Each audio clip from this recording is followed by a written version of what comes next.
Hello everyone, today I'm going to be sharing my top 10 books of 2015.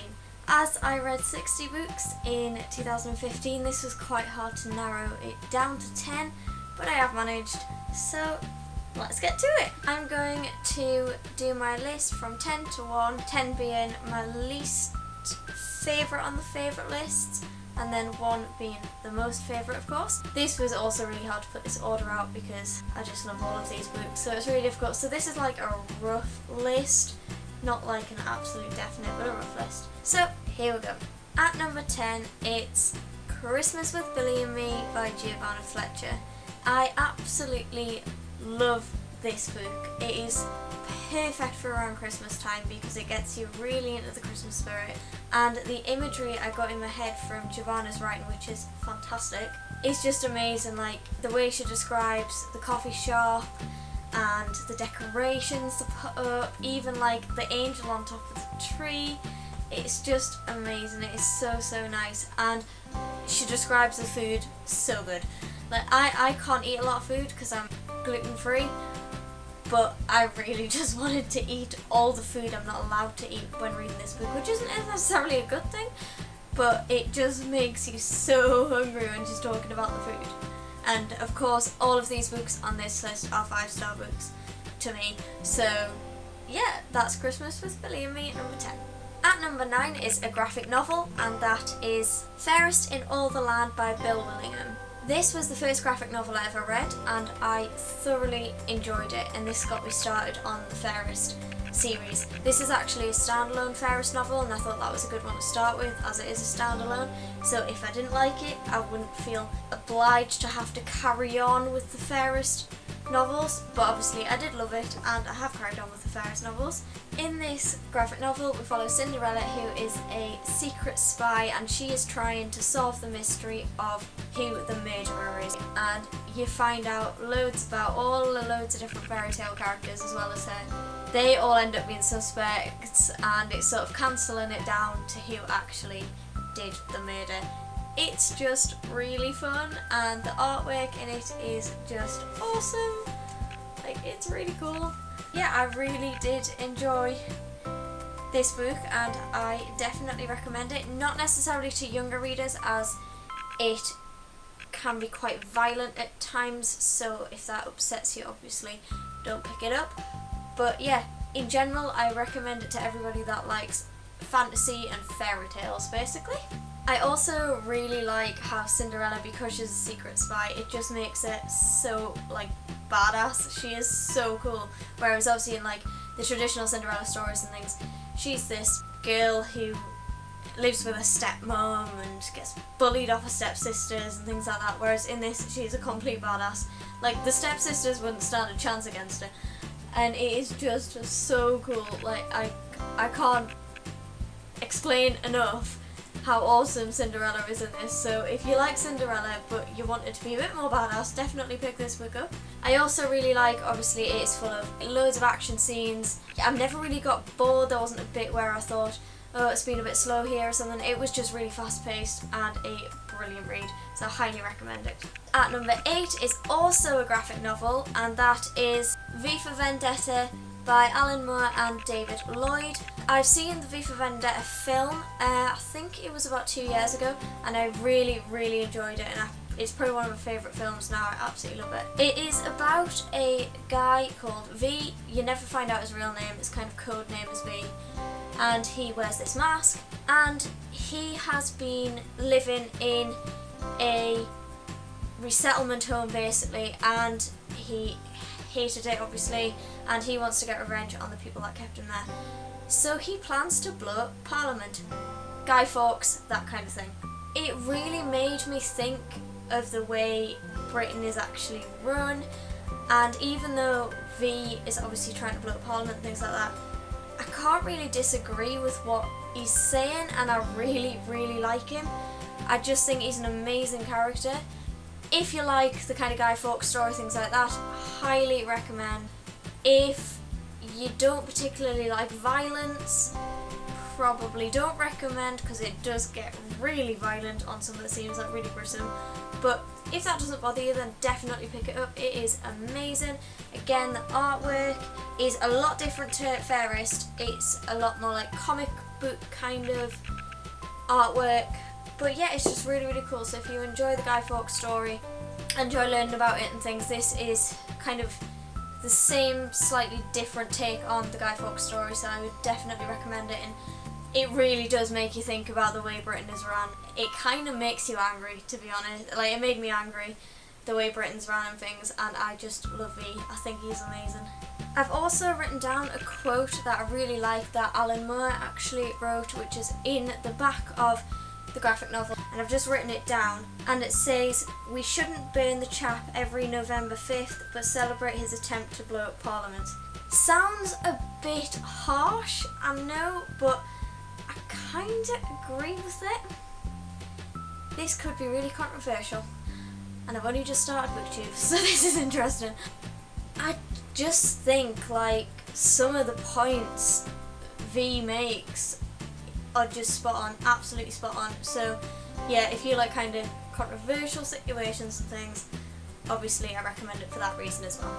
At number 7 is a book in a series, and that is Catch on Fire by Suzanne Collins, which is the second book in the Hunger Games series. I'm guessing you probably more or less all know about what Hunger Games series is about. I'm going to try not to do any spoilers or anything in case you haven't read it or seen the films or anything, but I'll kind of explain what Catch on Fire is about. So in the Hunger Games you've got tributes from different districts, and 2 tributes from each district get chosen to go in the Hunger Games, and basically they fight for their lives. In Catch on Fire, the winners of all of the Hunger Games over the years go back into the arena and fight again. I absolutely, like, I don't know if this would be classed as a spoiler or not, I'm not sure. Don't think it is, but basically I love the idea of the clock. I think the arena being a clock is just amazing. It is such a good element, and it adds something completely brand new to Catch on Fire as well. I just think this is amazing, and this is when I first started really, really liking Hamish and Effie as well. I didn't like them in the first book, I didn't like them in Hunger Games, but I really started to like them in this one, and then I liked them for Mockingjay as well. And I just thought this book was highly engaging. I could not put it down, and I just flew through this book. So it is a really, really good read if you like kind of dystopian and things like that. I'm sure you all know what the Hunger Games are about anyway, but yeah, highly recommend. At number 6 I had Looking for Alaska by John Green. This is my favourite John Green book now. I just love it. I love all the main characters. It basically follows a guy called Miles who goes off to college and makes friends with a guy called Chip, and then also living in the dorms is a girl called Alaska, and she is really difficult to work out. She's a funny one, but I really, really liked Alaska. I know some people didn't particularly like her that much, but I really, really liked her. The story is just so intriguing all the way through, even though like people say it's slow to start with and then a massive thing happens and then it slows down again. I don't really think it ever slowed down. I don't really think it started slow. I just enjoyed getting introduced to all the characters and their lives, and then this crazy thing happened that destroyed me, and then the ending is just lovely, really. It summed up really nicely. I also really liked how these 3 characters got up to so much mischief, more or less under Alaska's influence, I have to say, but it is just so fun, and that also has an impact on the ending as well, which I just think was perfect. So the mischief element was definitely something that made me laugh, even though the trauma had happened. Even after that, the mischief they got up to just made me laugh so much. John Green's got a way of writing where he can make serious topics quite funny without it being offensive, and I think that's a real talent to have, because that must be quite hard to do, to make things funny for the reader that are really quite heart-wrenching. I mean, I think, like, if you've read The Fault in Our Stars, you'll know what I mean. That book's actually quite funny, but it's about like a girl who has cancer meeting a boy who has cancer and things like that, and it breaks your heart. But this book again has a massive trauma in it, and it was just amazing. Basically, it was such a good book and written very, very well. And at number 5 we have a series, because I couldn't pick just one book, so I have picked the whole series basically, and that is The Selection series by Kira Cass.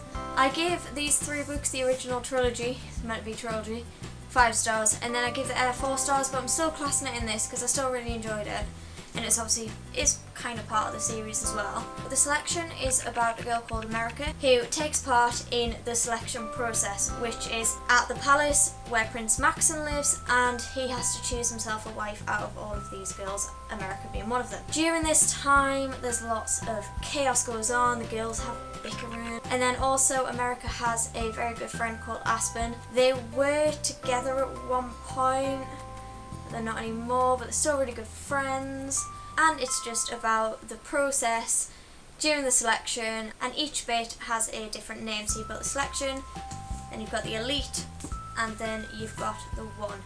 And then in the new part of the series, like a spin-off series, it starts with The Heir, which is about America's daughter. I didn't really like America's daughter as much. I think she was a bit whingy for me personally, but I did really like America, and I still love the story of The Heir as well. I thought it was really good. I actually love most of the characters in these books. Like, there's some that really annoyed me, but they were the ones that kind of meant to annoy you. But I really like Aspen as well, and I know a lot of people have a problem with Aspen, like they're like, oh, he's just getting in the way and all this lot, but I really actually like Aspen quite a lot. I like Prince Maxon as well, that's fine, but I like Aspen, I do like Aspen. So yeah, I would highly recommend this book if you like dystopian and royalty, things like that. Very good for these series. It is a bit of a guilty pleasure read. It's not the best story you'll ever read, but they're just so fun and so quick to read as well. At number 4 we have Eleanor Park by Rainbow Rowell. I could not put this book down. I was so intrigued by the whole story. I completely fell in love with Eleanor and Park, the 2 characters, the 2 main characters. They are just so cute. Like, I really wish they were real. It's about these 2 characters who meet on the bus on the way to college and just build a friendship really, but then this friendship gets so strong and everything, and they find out more about each other.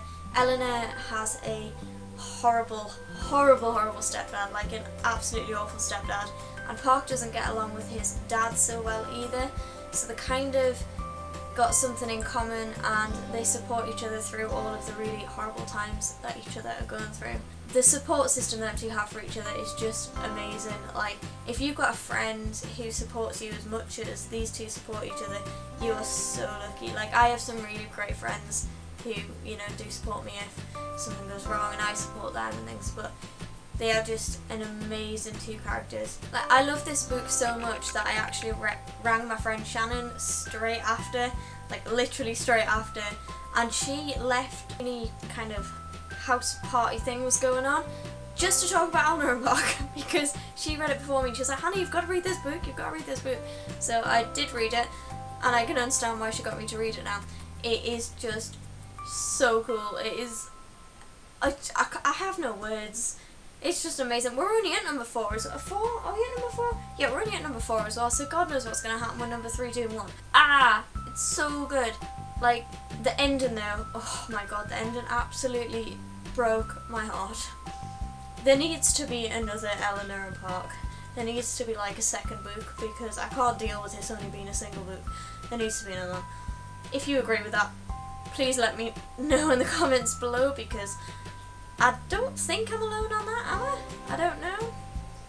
If you've not read Eleanor and Park, or any Rainbow Rowell books for that matter, I highly recommend Rainbow Rowell because all the books are really quick to read. I've read all of the books apart from Carry On. Now Carry On's the only one I've not read, but I've read all of the other books and I just love them. I definitely think either this one or Fangirl is a good one to start with. If you've read this book without any spoilers, let me know what you thought of the ending please in the comments, because I can't deal. I literally can't deal with it. It's horrible. I need another book. At number 3 is The Distant Hours by Kate Morton. This is about a girl called Edith who doesn't exactly see eye to eye with her mother. A letter comes through the door addressed to her mother. Edith doesn't understand her reaction to the letter. It's very strange. She won't tell her what the letter's about or anything like that. So Edith goes on a bit of a mission to work out why her mum reacted in the way she did, what the letter's about and things like that. This then leads her to Middlehurst Castle, where she meets the sisters Blythe, which is 3 sisters, old women now, and she discovers lots of secrets while there about her mum and her childhood basically and when she was growing up. It is amazing. It is such a good book. It skips between like present day and the past, not just in the sense of like, oh, she's finding out the secrets her mum's kept from her, but in the way of it actually goes back to her mum when she was a child, and it comes from all of that perspective as well. It is just amazing. Kate Morton tends to write in that way where she skips between different time zones. I can't recommend Kate Morton enough, especially if you like historical fiction. Like I said in my 2015 wrap up, they are quite chunky books, but they're just so good. If you've read any Kate Morton books, please let me know in the comments what you think of them, because I could not recommend them more. Even though this is quite a big book, I just couldn't put it down. It was so good, and I can't wait to read the other Kate Morton book that hasn't read on my shelf. I'm so excited to read that. And also, I love how all of Kate Morton's books, I think all of Kate Morton's books anyway, don't hold me to that one, but I think all of her books are all set in England, and that kind of gives it a much more historical look on everything, because England has a lot of history, like a lot of history. So I really like that element to it as well. We're nearly there, we're at number 2. Whew. This has taken me a while to film as well. At number 2 we have The Hobbit by J.R.R. Tolkien. Oh, The Hobbit. Who doesn't love The Hobbit? It's so good. This is about, I'm sure you know what this is about, but this is about a hobbit called Bilbo Baggins who goes on an adventure with Gandalf the Wizard and also the dwarves to claim back everything the dwarves have lost, including like the home and things like that. They also go and try and defeat Smaug. I think that's how I'm sure that's how you pronounce it. Anyway, which is a dragon who has got all of this gold and everything basically in a big mountain, and it's just so good, and all the characters are so great. Like, they are amazing, the characters. There is one paragraph on, oh, I don't know what page it is, 300 and something anyway, quite near the end, and it just broke my heart. It is so sad, but it's so crazy how Tolkien's imagination works. I don't get how someone, like a human, can have this much of a vivid imagination and create this amazing world. I can't wait to read the Lord of the Rings books this year, actually. I'm so excited to read those because I've not read those yet, so that would be really cool to read. But yeah, if you've not read The Hobbit, really recommend The Hobbit. It is so good. And at number 1, it is, of course, Anne of Green Gables by Ellen Montgomery. If you've watched my 2015 wrap-up, then you will know how much I love this book. It's just amazing. It's about an orphan girl called Anne who goes to live at Green Gables with Marilla and Matthew, and they actually wanted a boy, so they find it quite hard to warm to Anne to start with. But after time, they do warm to her and she does stay at Green Gables. She also makes a friend called Diana while she's there, and we just follow her life in school and at Green Gables, and all of the mischief she gets up to. It's just amazing. And also she has a really vivid imagination which just makes you laugh so much. She is so funny. I really want Anne and Green Gables to be real, because Green Gables just seems like such a beautiful place. Anne is just hilarious and would make an awesome friend. So yeah, I definitely recommend this book. The imagery I got in my head when they were talking about Green Gables was just beautiful. I really want Green Gables to be real so I can go. If it is, oh my god, is it real? If you know about any Green Gables that's real, please tell me in the comments below, because I need to go. It's just stunning, and this cover's stunning as well. This was actually a reread for me. I read it, I don't know how many years ago, but a few years ago, but it was my mum's copy. And I fell in love with it then, but I haven't read it in quite a few years, so I reread it in 2015 and I absolutely loved it. It is such a cosy read as well. Like, obviously Green Gables is just so magical, but If you had a really long day or something and you just want to curl up with a book, this would be the perfect book to curl up with, because you know, it's not like you don't have to think that much or anything like that. It's really straightforward. It's such a quick read as well. So just a great book if you want to sit down after a really long day and just curl up by the fire with a cup of tea and your pyjamas on. It would just be amazing. I really need to do that again soon. I'm going to read it again soon. This is definitely a book I want to reread though. Again and again and again and again, and I probably will. So yeah, that's why this is at number 1. That's it for my top 10 books of 2015. I hope you've enjoyed. If you've read any of the books I've mentioned today, then by all means let me know your opinions on any of them in the comments below. Preferably no spoilers, in case people want to read them that haven't read them, and obviously they don't want to be spoiled. But yeah, by all means leave your opinions down below. If you've enjoyed the video, then give it a thumbs up and also subscribe, that would be awesome, and I will see you in my next video very soon. Bye!